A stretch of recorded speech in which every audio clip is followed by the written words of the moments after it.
La palabra de Dios es más dulce que la miel, más que el jugo de panales, antorcha para mis pasos, una luz en mi sendero, pero también como el fuego y como un martillo que golpea la peña. Es como una lluvia que empapa la tierra, la fecunda y la hace germinar, haciendo florecer de este modo también la aridez de nuestros desiertos espirituales. Pero también es viva, eficaz y más cortante que una espada de dos filos. Penetra hasta la división entre alma y espíritu, articulaciones y médulas, y discierne sentimientos y pensamientos del corazón.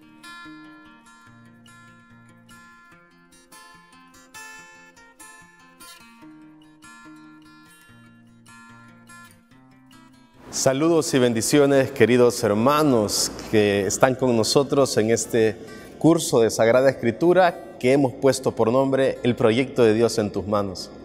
Soy el Padre José Antonio Chavarría y es una alegría poder estar con ustedes en la intimidad de su hogar o donde estén siguiendo este programa para seguir aprendiendo y enamorándonos de la Sagrada Escritura.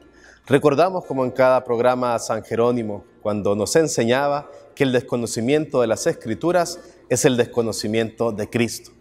Por eso nosotros en este espacio queremos enamorarnos y dar una caminadita así rápida por toda la Sagrada Escritura o por la mayoría de sus partes para poder acercarnos y enamorarnos, aprender y que cada vez la palabra se vaya convirtiendo más en la lámpara que ilumina nuestro caminar y en la brújula también que va indicando nuestro sendero, como diría el Salmo 119 en el versículo 105.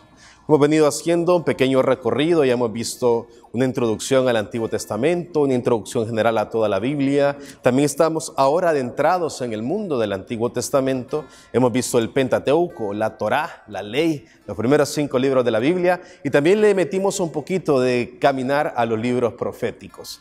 Hoy queremos dedicarle un espacio breve también, pero al menos que podamos tener una idea de lo que podemos encontrar en los libros históricos o narrativos. Recordemos que estamos siguiendo la manera de comprender la Sagrada Escritura un tanto de la Biblia hebraica, que hemos dicho que se llama Tanakh, que está dividida en 3 partes, la Torá, la Nevi'im o Ketuvim, que es la ley, los profetas y los libros históricos o narrativos, los escritos.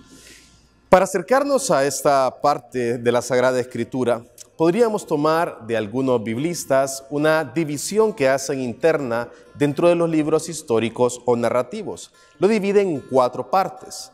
La obra histórica deuteronomista, que es a la que le vamos a dedicar tiempo el día de hoy, que habla de los libros de Josué, Jueces, el primer y segundo libro de Samuel, el primer y segundo libro de los Reyes. También se hace una subdivisión en la historia del cronista, el primer libro y segundo libro de Crónicas, Esdras y Nehemías. En cuarto lugar, los libros de los Macabeos, que son 2, el primer y segundo libro de Macabeos. Y en cuarto lugar, las narraciones didácticas, Ruth, Tobías, Judith y Esther. Esta es la manera como podríamos nosotros dividir así a grandes rasgos los libros históricos o narrativos para acercarnos un poquito más a su comprensión. Vamos en este programa a hacer un acercamiento a los libros de Josué, Jueces, Samuel y Reyes. Recuerden que estamos haciendo una mirada como de vuelo de pájaro. No pretendemos con el curso agotar toda la riqueza que podemos encontrar en cada uno de los libros, mucho menos en toda la Sagrada Escritura.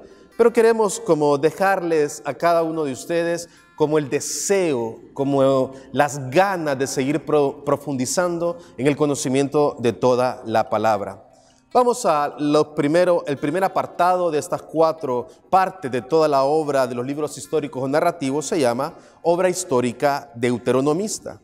Los libros de Josué, Jueces, el primero y segundo libro de Samuel y primero y segundo libro de los Reyes narran la historia del pueblo desde la conquista de la tierra hasta su pérdida, desde el siglo más o menos 13 hasta la primera mitad del siglo VI antes de Cristo.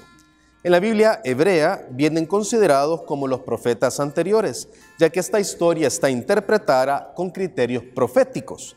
También estos libros prolongados por el Deuteronomio son llamados en los estudios la obra histórica deuteronomista. Estamos siguiendo la línea de estudio que el CELAM nos propone en esta división actual de los libros históricos o narrativos. Vamos a ir y conocer la situación histórica de estos libros. Para esto podemos recordar la cita del segundo libro de los Reyes en el capítulo 24, versículo 10. Segundo libro de los Reyes, capítulo 24, versículo 10. En aquel tiempo, las tropas de Nabucodonosor, rey de Babilonia, marcharon sobre Jerusalén y sitiaron la ciudad. Vámonos a la situación histórica. Israel tuvo necesidad de guardar la memoria de su historia en la tierra prometida.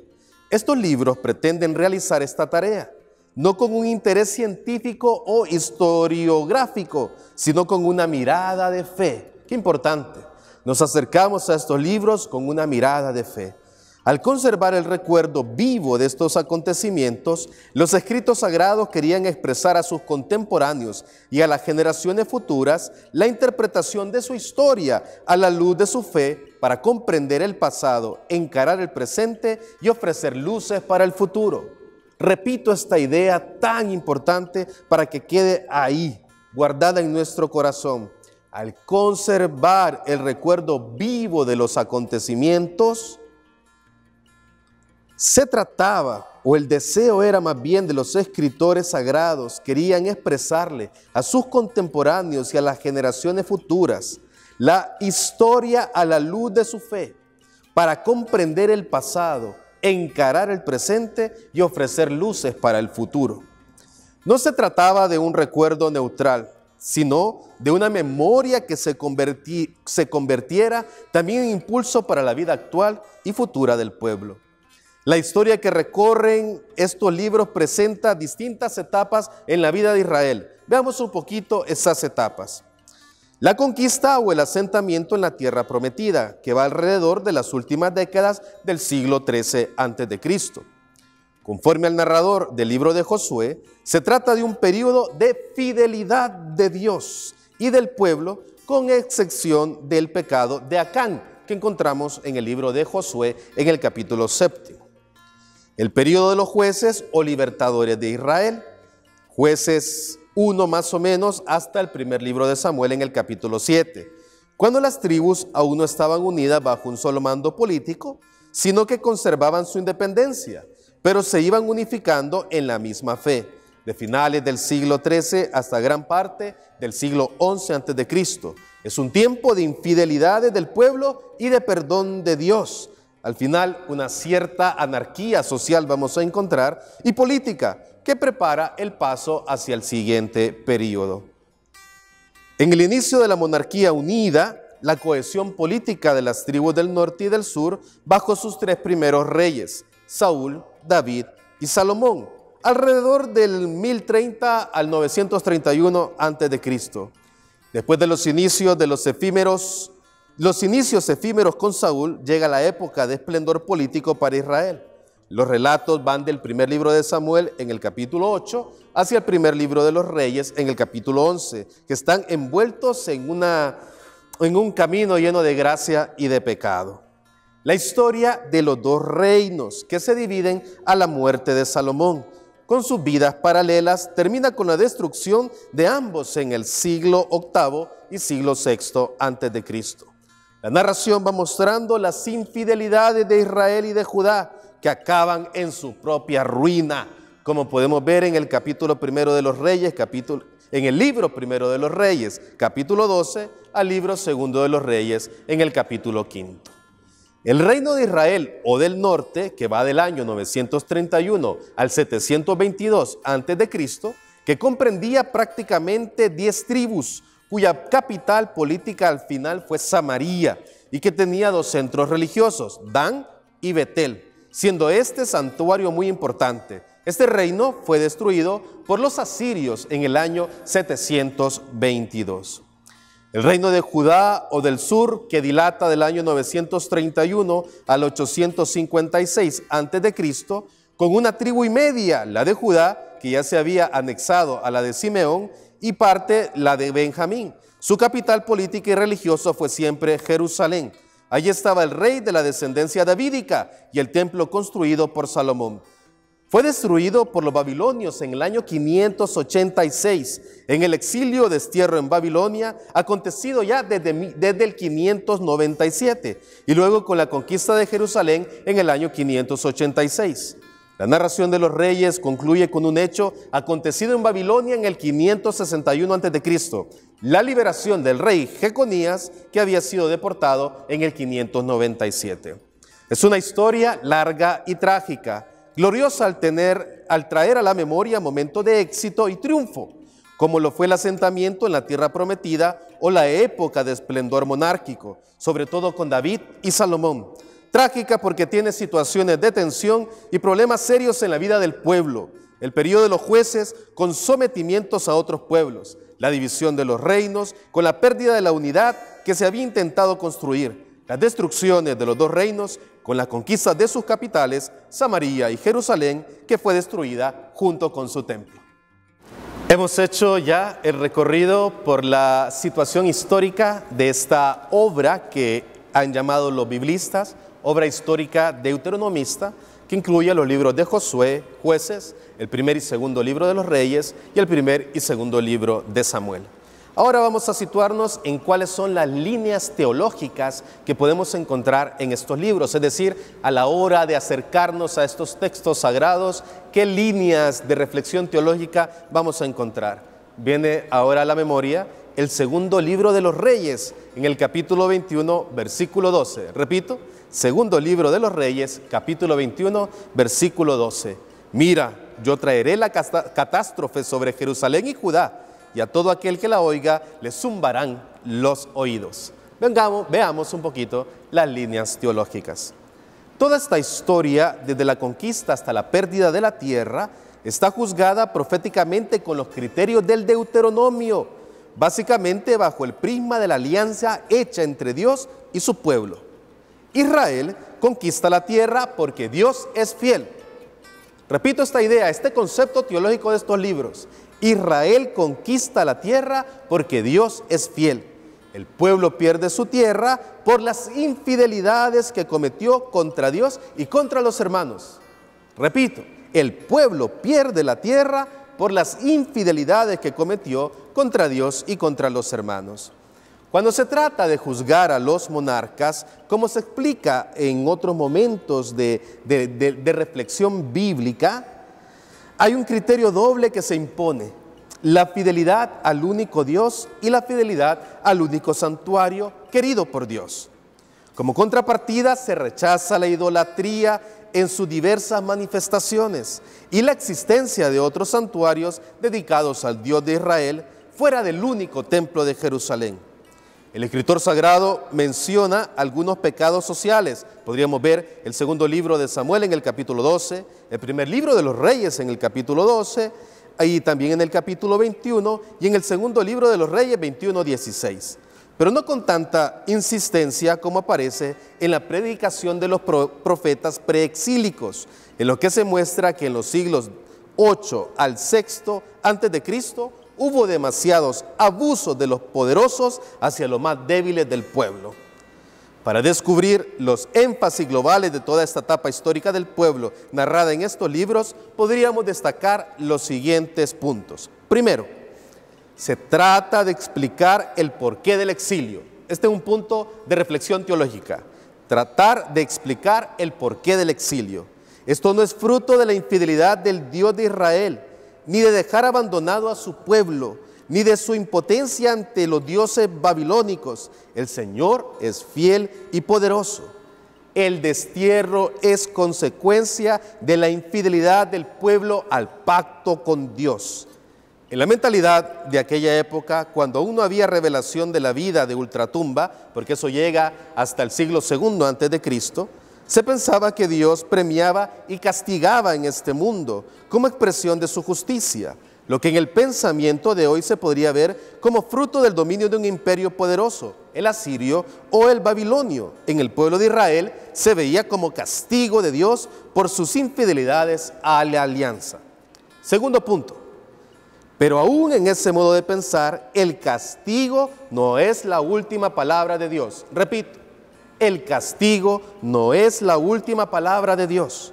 Su amor es superior al pecado del pueblo. Vean qué expresión tan bella. Su amor es superior al pecado del pueblo. El Señor, que ha sido bueno y fiel a sus promesas, siempre ofrece su gracia y su perdón. Él muestra su misericordia y da una nueva oportunidad a Israel. La promesa hecha a David de una dinastía perpetua permanece siempre activa. Dios no se retracta. Seguramente la liberación del rey Jeconías es también un destello de esperanza para la familia de David y para todos los miembros del pueblo, los que permanecían en la patria desolada y los que se encontraban en el exilio. Tercer punto de reflexión teológica. Ante esta bondad de Dios, el pueblo queda invitado a responder con la conversión. El pueblo queda invitado a responder con la conversión. El cambio de su conducta y de su vida, la vuelta al Señor, la observancia de la alianza y de la ley.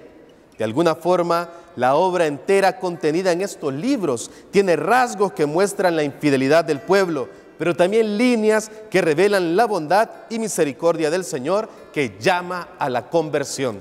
Estos tres puntos nos pueden ayudar a nosotros a la hora de acercarnos a la lectura de la obra histórica deuteronomista a comprender muchísimo más las líneas claves en las cuales se mueve el lenguaje del escritor sagrado. Repito, lo primero, ¿por qué el exilio? ¿Por qué el exilio? Un exilio que no es fruto de la infidelidad del Dios de Israel, ni de dejarlo abandonado, ni de su impotencia ante los dioses babilónicos, porque el Señor es fiel y poderoso. Segundo, el castigo no es la última palabra de Dios. Su amor es superior al pecado del pueblo. Y tercero, ante la bondad de Dios, el pueblo queda invitado a responder con la conversión, el cambio de conducta y de su vida, volver al Señor, volver a la observancia de la ley y volver su corazón hacia Dios con todas sus fuerzas. Queridos hermanos, qué lindo es navegar y seguirnos enamorando de la palabra del Señor y ver cómo cada día, en cada momento y en cada programa podemos aprender algo nuevo. De verdad, definitivamente. Les recuerdo que hoy estamos navegando y profundizando un poquito en los libros históricos o narrativos del Antiguo Testamento. Estos libros que algunos biblistas, si es la imagen que hemos tomado del Selam, los han separado en 4. Les recuerdo porque lo dije al principio, pero lo vuelvo a repetir. En un primer momento, la obra histórica deuteronomista, que es la que estamos profundizando ahora, que está llevada por los libros de Josué, Jueces, el primer y segundo libro de Samuel y el primer y segundo libro de los Reyes. En un segundo momento, la historia cronista, la historia del que hizo la cronografía del primer y segundo libro de las crónicas, Esdras y Nehemías. En tercer momento, los libros de Macabeos, el primero y segundo libro de Macabeos, y en un cuarto punto, las narraciones didácticas que comprenden los libros de Ruth, Tobías, Judith y Esther.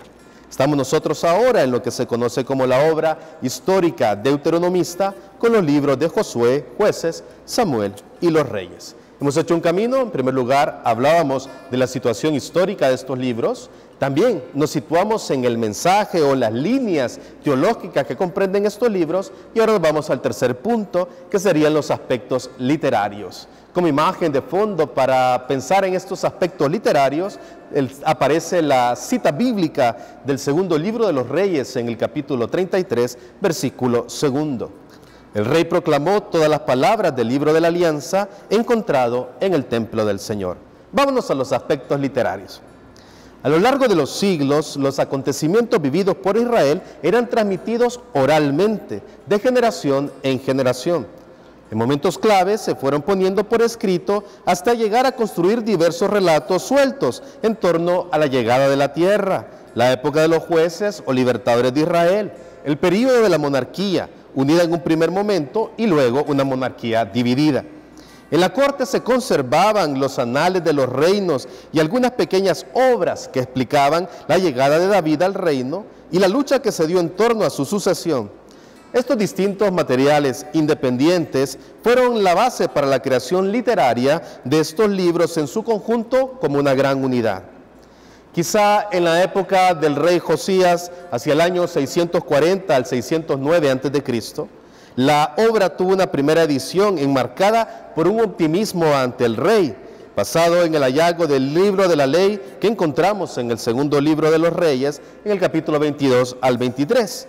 Impulsó una reforma religiosa y política, buscando la unidad de los dos grupos, las tribus del reino de Judá y la del antiguo reino de Israel.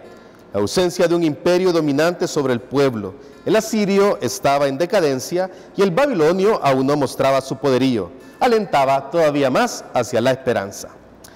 Pero después de esa probable redacción, la muerte trágica del rey Josías, el declive presuroso del reino de Judá, los acontecimientos de la destrucción de Jerusalén y el final de la monarquía marcaron una dolorosa realidad que exigió otra reflexión y enfoque.